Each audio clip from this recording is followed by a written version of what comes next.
2025년 말 세상이 온통 AI 이야기로 정말 뜨거웠죠? 네, 맞아요. 모두가 엔비디아를 외칠 때 전설적인 투자자 데이빗 테퍼는 완전히 다른 곳을 보고 있었습니다. 그렇죠. 시장의 그 환호성 뒤에서 거대한 자금을 아주 조용히 움직이고 있었어요. 오늘 저희가 파헤쳐볼 자료가 바로 그 흔적입니다. 데이빗 테퍼가 이끄는 아팔루사 매니지먼트의 2025년 4분기 13F 보고서. 이게 그냥 종목 리스트가 아니죠? 그럼요. 이건 사실상 억만장자 투자자의 머릿속을 들여다볼 수 있는 일종의 암호문 같은 겁니다. 맞아요. 그래서 오늘 저희의 미션은 23F 보고서라는 단속 꾸러미를 가지고 명탐정처럼 데이빗 테퍼의 머릿속을 한번 재구성해보는 거예요. 그가 2026년 시장에 대해 우리에게 어떤 거대한 이야기를 들려주고 있는지 그 숨은 그림을 찾는 거죠. 좋습니다. 자, 그럼 한번 제대로 파고들어 볼까요? 좋아요.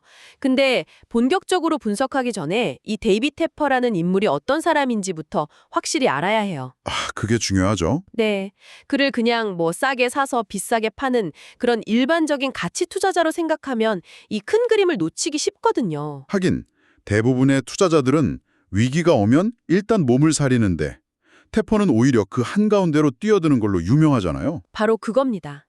핵심은 위기 속에서의 역발상이에요. 2008년 금융위기 때가 딱 그랬죠. 교과서적인 사례죠. 모든 은행이 무너질 거라는 공포가 시장을 지배할 때 그는 딱 한 가지만 집중했어요. 뭐였나요? 미국 정부는 대형 은행을 절대로 파산시키지 않을 것이다. 이 정책적인 믿음 하나로 시장이 내던지는 은행주를 그냥 쓸어 담아서 어마어마한 돈을 벌었죠. 공포의 정점에서 가장 이성적인 판단을 내리는 능력이 정말 탁월해요. 위기를 기회로 보는 눈. 그게 첫 번째 특징이군요. 네, 그런데 이번 보고서를 보면 또 다른 특징도 아주 뚜렷하게 보이더라고요. 한번 꽂힌 종목에 집착하지 않는다고 할까요? 굉장히 유연해 보여요. 정확히 보셨어요. 그게 바로 두 번째 철학, 탄력적인 자본 배분입니다. 수익과 사랑에 빠져라. 뭐 이런 건가요? 하하, 맞아요. 테퍼는 특정 섹터와 사랑에 빠지지 않아요. 오직 수익하고만 사랑에 빠지죠. 지역 은행주를 보면 딱 알 수 있죠? 그렇죠.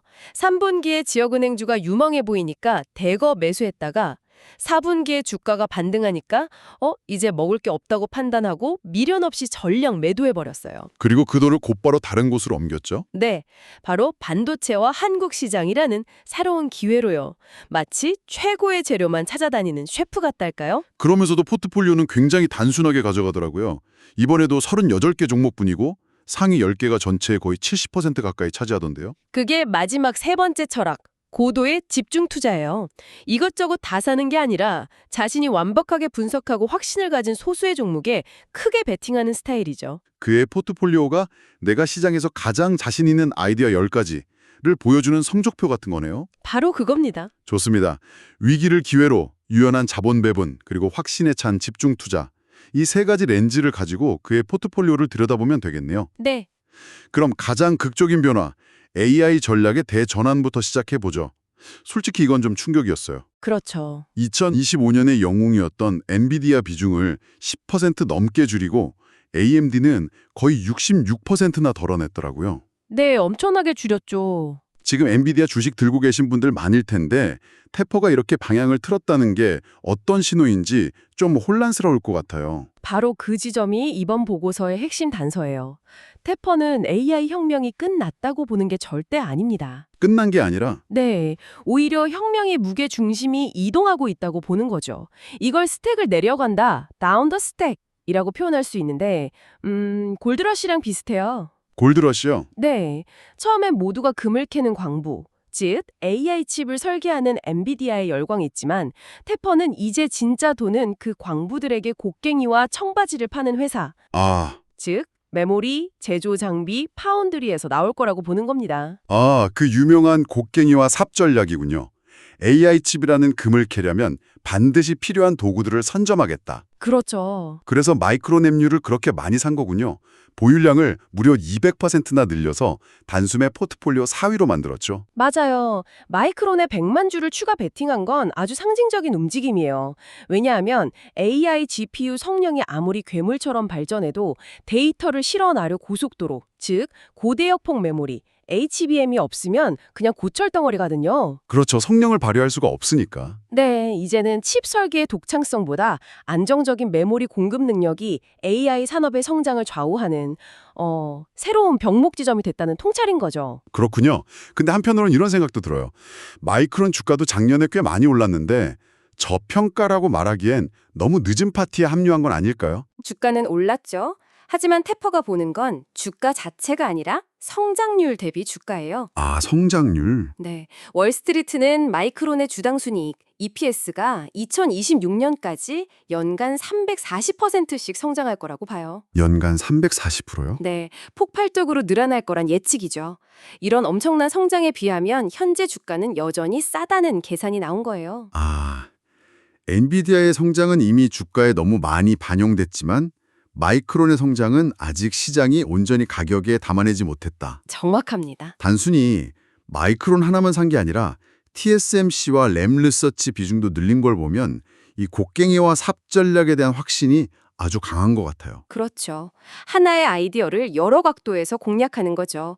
구글, 아마존, 마이크로소프트가 다들 자체 AI 칩을 만들겠다고 경쟁하잖아요. 근데 다들 뛰어들었죠. 하지만 그들의 꿈을 현실로 만들어줄 수 있는 공장은 사실상 TSMC뿐이에요.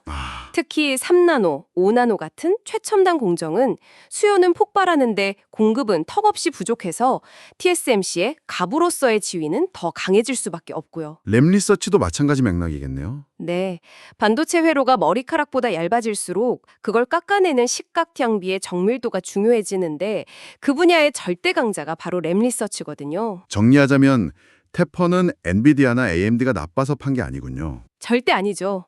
이미 너무 많은 사람이 몰려든 금광을 떠나서 앞으로 금을 캐는데 반드시 필요하지만 아직 사람들이 그 가치를 제대로 모르는 그런 도구 시장으로 자본을 옮긴 거네요. 정말 영리한데요? 정확합니다. 시장에 널리 알려진 성장 대신 아직 시장이 과소평가하는 하부 인프라로 이동하는 아주 전형적인 테퍼식 역발상 투자죠. 그렇게 AI 인프라의 하단으로 내려가는 그의 전략을 보니까 빅테크 기업들을 보는 시선도 남다를 것 같아요. 그렇죠. 모두가 AI를 외치지만 테퍼는 그 안에서도 옥석을 확실히 가려냈더라고요.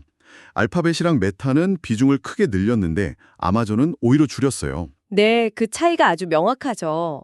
이 세 기업 모두 AI에 엄청난 돈을 쏟아붓고 있는데 테퍼의 눈에는 어떤 결정적인 차이가 보였던 걸까요? 핵심은 투자의 효율성, 그리고 수익화 능력입니다. 아, 효율성. 테퍼는 AI라는 꿈에 투자하는 게 아니라 AI로 실제로 돈을 버는 기업에 투자하는 거예요. 메타의 경우 수십조 원을 데이터 센터에 쏟아부은 결과가 광고 효율성 개선이라는 명확한 숫자로 나타나고 있거든요. 사용자 기반이 워낙 막강하니까요. 네, 35억 명의 사용자를 기반으로 한 그들만의 AI 생태계는 다른 누구도 따라할 수 없는 강력한 해자죠. 알파벳 역시 검색이라는 강력한 현금 창출원이 있고요. 아마존은 좀 다르게 봤군요. AWS 성장세는 여전히 대단한데 말이죠. 물론 AWS는 훌륭한 사업이죠. 하지만 테퍼는 그 이면의 현금 흐름을 보고 있어요. 현금 흐름이요? 네, 아마존이 2026년까지 AI와 클라우드 인프라에 쏟아부어야 할 돈이 무려 2천억 달러에 달합니다. 와, 2천억 달러. 어마어마한 금액이죠. 이 막대한 자본 지출이 단기적으로는 회사의 현금 흐름에 큰 부담이 될 수 있다는 점을 경계하는 거예요.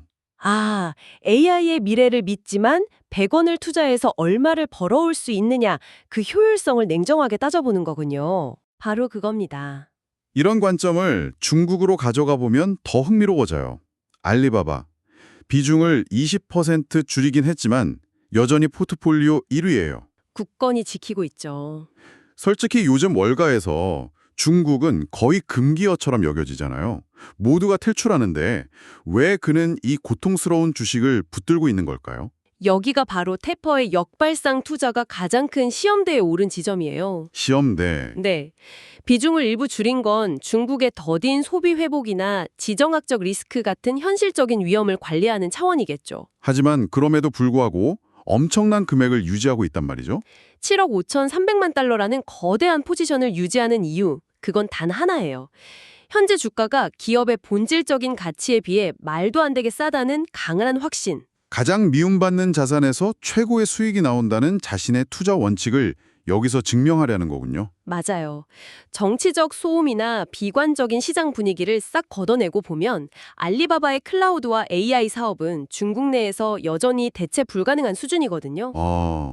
테포는 시장의 공포가 만들어낸 이 극단적인 저평가가 언젠가는 해소될 것이라는 데 베팅하고 있는 겁니다. 그에게 중국 시장은 자신의 투자 철학을 증명하는 가장 큰 시험대와 같아요. 자, 이제 이번 보고서에서 가장 큰 반전이라고 할 수 있는 부분으로 넘어가 볼게요. 네. 바로 한국 시장의 신규 투자입니다. iShares MSCI 사우스 코리아 ETF, 즉 EWI를 1억 8,200만 달러어치나 새로 샀어요. 정말 놀라운 움직임이죠. 미국 시장의 대가가 갑자기 왜 머나먼 한국 시장에 이렇게 큰 돈을 걸었을까요? 이 얼핏 보면 뜬금없는 움직임 같지만 사실은 앞에서 이야기한 반도체 베팅의 연장선상에서 봐야 하는 아주 입체적인 전략이에요. 연장선이라고요? EWI라는 ETF의 포트폴리오를 들여다보면 답이 바로 나와요. 가장 큰 비중을 차지하는 종목이 바로 삼성전자와 SK하이닉스거든요. 아, 소름 돋네요.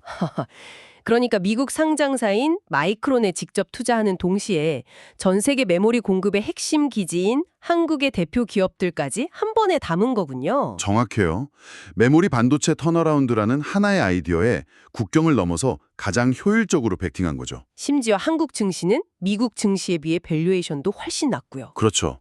자신의 핵심 아이디어를 구현하기 위해 전 세계를 뒤져서 가장 가성비 좋은 투자처를 찾아낸 겁니다. 글로벌 베팅은 여기서 끝나지 않더라고요.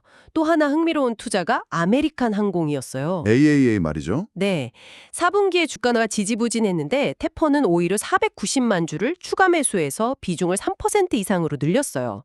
항공주는 변동성도 크고 예측하기 어려운 산업인데 그는 여기서 뭘 본 걸까요? 이것이야말로 펀더멘털에 집중한 전형적인 턴어라운드 베팅이죠. 턴어라운드. 테퍼는 4분기 실적에 타격을 준 정부 셧다운이나 기상악화 같은 일시적인 악재, 즉 소음, 너머를 본 거예요. 아, 단기적인 소음 때문에 주가가 억눌려 있을 때 기업의 내부 체질이 조용히 강해지고 있는지를 파고들었다. 바로 그겁니다. 그가 주목한 강해지는 내부 체질이라는 게 구체적으로 어떤 것들이었나요? 그게 세 가지로 볼 수 있어요. 첫째, 재무구조 개선. 2025년에만 21억 달러의 빚을 갚았어요. 와, 많이 갚았네요. 네. 허리띠를 졸라매고 체력을 키우고 있는 거죠. 둘째, 수익성 강화. 돈이 되는 프리미엄 자석 매출이 일반석보다 7%포인트나 더 빠르게 성장했어요. 그냥 사람만 많이 태우는 게 아니라 비싸게 파는 능력이 좋아지고 있다는 뜻이네요. 그렇죠. 마지막으로 경영진이 제시한 2026년 EPS 가이던스가 시장 기대치를 훌쩍 뛰어넘는 비약적인 성장을 예고하고 있습니다. 와, 외부에서는 악재만 보일 때 내부에서는 이렇게 체질 개선이 이루어지고 있었군요. 시장의 소문에 귀를 닫고 기업의 숫자만 파고든 결과네요. 정말 대비 테퍼답습니다. 맞아요. 이것이 바로 그의 역발상 투자의 정수라고 할 수 있죠. 자, 지금까지 대비 테퍼의 복잡한 머릿속을 함께 탐험해봤습니다. 그렇다면 이걸 당신의 투자 전략에 어떻게 적용해 볼 수 있을까요? 이 복잡한 퍼즐에서 우리가 가져갈 수 있는 핵심 행동 강령은 뭘까요? 4가지 핵심 인사이트로 정리할 수 있을 것 같아요. 네. 첫째, 성장의 중심축이 어디로 이동하는지 포착해야 해요. AI 투자의 스포트라이트가 화려한 설계 엔비디아에서 꾸준히를 도맡는 제조 및 메모리, 즉 마이크론이나 TSMC로 옮겨가고 있잖아요. 아, 공급 부족의 과실을 앞으로 누가 가져갈지 그 병목 지점을 찾는 훈련이 필요하다. 네. 둘째는 일시적인 악재를 매수 기회로 활용하라는 것이겠죠. 아메리칸 항공 사례처럼요. 모두가 아는 악재로 주가가 하락했을 때 그 이면에서 기업의 펀더멘털이 오히려 강해지고 있다면 최고의 기회가 될 수 있다. 맞습니다. 셋째, 포트폴리오의 탄력성을 유지해야 해요. 테퍼가 지역은행주로 수익을 낸 뒤 미련 없이 정리한 것처럼 특정 섹터의 상승 동력이 약해졌다고 판단되면 과감하게 이익을 확정하고 새로운 기회로 자본을 이동시키는 유연함이 중요해요. 수익과 사랑에 빠지면 안 된다는 말씀이시죠? 하하, 그렇죠. 마지막으로 시야를 넓혀서 글로벌 다변화로 안전마진을 확보하라는 점입니다. 미국 증시 밸류에이션이 부담스러울 때 한국이나 중국처럼 상대적으로 저평가된 곳을 보는 전략이군요. 네, 포트폴리오의 균형을 맞추는 전략을 진지하게 고려해 볼 수 있다는 거죠. 정말 명쾌한 정리예요. 데이비 테퍼의 2025년 4분기 포트폴리오는 성장의 질과 가격의 합리성을 동시에 추구하는 한편의 명품 강의 같습니다. 그렇죠. AI라는 거대한 파도에 올라타되 거품이 낀 곳에서는 냉정하게 빠져나오고 파도의 진짜 동력을 만드는 실질적인 공급망의 핵심으로 이동했죠. 그의 포트폴리오는 2026년 시장의 방향을 알려주는 하나의 나침반과도 같아요. 나침반이요? 네. AI가 단순한 아이디어나 이야기 단계를 넘어서 이제는 실제로 데이터 센터를 짓고 전력을 끌어오고 반도체를 생산하는 그런 물리적인 인프라 구축 단계로 넘어가고 있다는 걸 강력하게 암시하죠. 결국 AI 혁명의 다음 단계를 봐야 안다는 거네요. 화려한 무대 위의 배우가 아니라 무대 뒤의 스태프들에게 주목하라는 신호로 들립니다. 맞아요. 여기서 한 걸음 더 나아가 이런 질문을 스스로에게 던져보면 좋을 것 같아요. 어떤 질문이죠? 태퍼가 AI의 두뇌, 즉 설계에서 근육, 즉 제조로 옮겨갔다면 시장이 아직 주목하지 않는 AI 혁명의 또 다른 곡괭이와 삽은 무엇일까요? 예를 들어 수많은 데이터 센터를 돌리는 데 필요한 막대한 전력망, 혹은 그 열을 식히기 위한 냉각 시스템 같은 것들 말이죠. 다음 병목 현상은 과연 어디에서 나타나게 될까요? 이 질문에 대한 답을 찾는 과정이 당신의 다음 투자 기회가 될지도 모르겠습니다.